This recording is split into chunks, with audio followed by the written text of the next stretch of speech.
Are you out there maybe struggling a bit with English? You know, you understand it when you read, perhaps, but actually speaking, the words just feel stuck. Yeah, or maybe you're just looking at it all and thinking, where do I start? How can I speed this up? Well, if that sounds like you are definitely in the right place today.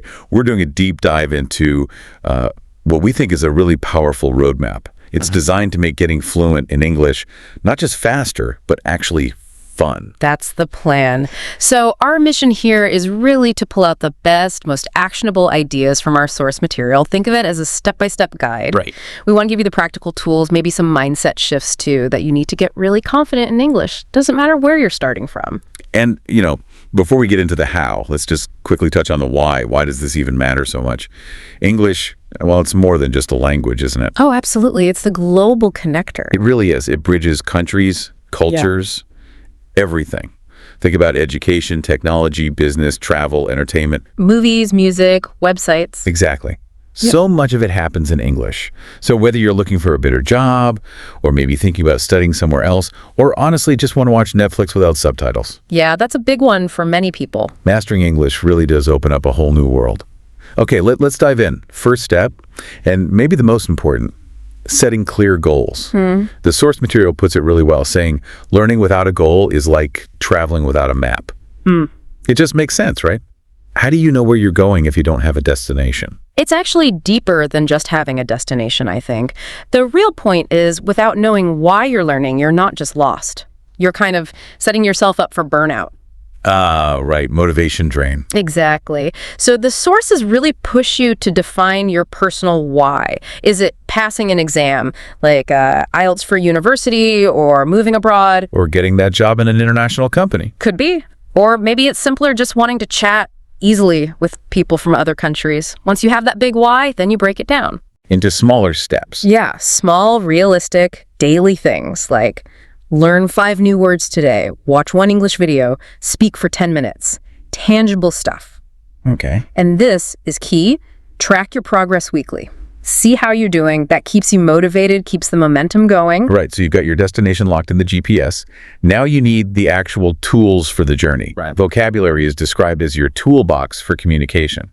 Makes sense. Yeah, the more words you have, the better you can express yourself. But it's not just about quantity. The sources really emphasize learning words smartly. It's about having useful phrases ready, not just isolated words like learning chunks of language. So not just memorizing lists. Definitely not. Learn words in context. So instead of just hungry, learn I'm hungry, let's eat something, or are you hungry?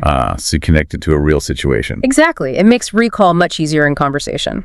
And try learning by categories: food, travel, work, whatever's relevant to you. Good tip. And the absolute #1 rule, use the new words, say them, write them down, repeat them. What about tools like apps? Oh yeah, apps like Anki or Quizlet are great. They often use spaced repetition, which is scientifically proven to help memory. Spaced repetition. Yeah, it shows you the word just before you're about to forget it. Super effective. But make sure your flashcards have context, not just the word. And another great tip, hear a word in a song or movie. Write it down. Then try making your own sentence with it right away. I like that. Active learning. Okay, now this next bit, this is where I think a lot of people get stuck. The advice is pretty direct. Start speaking English now. The hesitation trap. Yeah, we wait until we feel ready, you know. Perfect grammar, huge vocabulary. But that day never really comes if you don't start, does it? It really doesn't. And that hesitation, it's totally normal. Our brains resist new, potentially embarrassing things like speaking another language. So how do you push past it? The key insight is just starting, even for a few seconds. That discomfort fades. The sources give concrete steps. Talk to yourself. In the mirror, maybe. Narrate your day. Okay, going to the market now. Need milk. Yeah, I can picture that. Or join apps like HelloTalk or Tandem. Find a practice buddy. Another thing, record yourself. Listen back to yourself. That sounds tough. It can be, but it's so useful. You hear your sticking points, and then you can improve and repeat. But the biggest message here is, don't fear mistakes. Right. Mistakes mean you're learning. Exactly. Like a baby learning to walk. They fall down constantly. It's data collection for the brain. Even just 1 sentence a day, that's progress. Don't underestimate it. Okay, so speaking is crucial and linked to that. listening. Absolutely linked. You can't really speak well if you don't listen well. Your ears need to get used to the sounds, the rhythm, the intonation of English. Tune your ears, basically. Precisely. The more you listen consciously, the better your understanding gets, and the more natural your own speaking will sound. So what are some good ways to practice listening? Well, the sources suggest things like podcasts for learners, The English We Speak, BBC Learning English, those kinds of things. Or watch movies and TV shows. Start with English subtitles if you need them, then maybe try turning them off later. And music. Yeah, listen to songs, look up the lyrics. It all helps train your ear. Got it. And here's a really powerful technique mentioned: shadowing. Shadowing. What's that? It's where you repeat what you hear immediately, like an echo, while the audio is playing. You don't pause. So you're mimicking in real time. Exactly. You're training your mouth and ears to make the sounds, kind of bypassing the translation part of your brain. Start with short, clear clips. Focus on the rhythm and intonation. Just 5 minutes a day can make a huge difference to your accent and confidence. Wow. Okay. Shadowing. I'll have to try that. So we've got speaking, listening. What about reading? Yes, reading. Sources say it's an easy and really powerful way to boost vocabulary and grammar. Kind of a 2-for-1 deal. How does that work? Well, you start simple. Children's books, maybe short stories, graded readers, things written for learners. Right. Levels. Then, as you get better, you move up. News sites like the BBC, VOA Learning English, maybe The Guardian. The big benefit of reading daily is you just see correct sentences, natural phrases. So you absorb grammar without really studying rules. Pretty much. It happens almost by osmosis. They even say just 10 minutes of reading a day can make a big impact. 10 minutes. Yeah. That sounds manageable. Okay, so we're taking language in. What about producing it? Writing. Yes, writing. It's framed as a way to help you start thinking in English and solidify what you're learning elsewhere. How so? It forces you to actively construct sentences to retrieve vocabulary. The sources suggest simple things to start. Keep an English journal, just 3 to 5 sentences a day. Like what? Today I woke up at 8, I went to work, lunch was good. Simple stuff. Or text friends in English. Leave comments on YouTube videos in English. So low-pressure ways to practice. Exactly. And don't worry too much about perfect grammar at first. Just get the ideas down. Then you can use tools like Grammarly or even ChatGPT to check it and learn from the corrections. Right, using tools to help. That brings us to grammar itself. It often feels like the scary part. It can seem that way, yeah. But the sources are clear. Grammar is important, sure, but it doesn't have to be this boring, painful thing. Okay, how do we make it less painful then? The main idea is learning it through use, not just memorizing rules in a vacuum. So practical application. Exactly. Watch grammar explanations on YouTube channels like English with Lucy or Speak English with Mr. Steve. BBC Learning English are good resources mentioned. They make it visual and practical. And then? Focus on one rule at a time. Understand it, then immediately try to use it. Make your own sentences. If you learn the present simple, write 5 sentences about your own routine using it. That makes it stick. Learn it, use it. Yeah, that.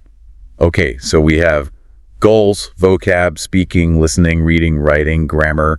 What's the thing that ties it all together and speeds things up? The secret sauce, as you called it earlier. Immersion. Creating an English environment. That's it. Surrounding yourself with English every day. That's highlighted as key for learning fast. How do you do that if you don't live in an English-speaking country? There are loads of ways. Change your phone language to English, laptop language, app languages. Oh, simple switch? To listen to English stuff while you do chores, cooking, walking, cleaning, podcasts, music, audiobooks. Background noise. Yeah, constant exposure. A bigger step. Try watching only English TV shows or movies for a month. Whoa, challenge. Definitely a challenge, but effective. And join online communities, Facebook groups, Reddit pages about your hobbies, but in English. Interact. So it feels more natural, less like studying. Exactly. It's like creating that immersion experience right from your own home. Makes learning faster, more intuitive. Makes sense. Now, something often overlooked maybe. Reviewing. Oh, crucially important. The sources stress this. Repetition is the mother of memory. Your brain will forget if you don't review. It's just how we're wired. So how should we review effectively? It needs to be consistent. Review new words daily. Practice the same grammar point until it feels automatic. Rewatch videos that were tricky. Retake quizzes. Say phrases out loud again and again. Make it active. Yes. And use apps if it helps make it fun. Duolingo, Memrise, those BBC English quizzes, they gamify the review process. Okay, last piece of the puzzle. Yeah. And it's a big one. Staying motivated. Because let's face it, Learning a language is a long game. It absolutely is. And you will have days where you feel tired or bored or like you're not making progress. That's completely normal, expected even. So how do you push through that? What keeps you going? Well, the sources offer some really good strategies. Watch success stories on YouTube, see people who've done it. That can be really inspiring. Yeah, relatable motivation. Reward yourself for hitting your mini goals. Finished a chapter. Understood a movie scene. Give yourself a little treat. And find ways to make it fun. Yeah. English memes, games, challenges. Don't make it all serious study. Right. Find a learning buddy. Join an online group. That accountability helps. And maybe the most important thing, celebrate the small wins. Seriously.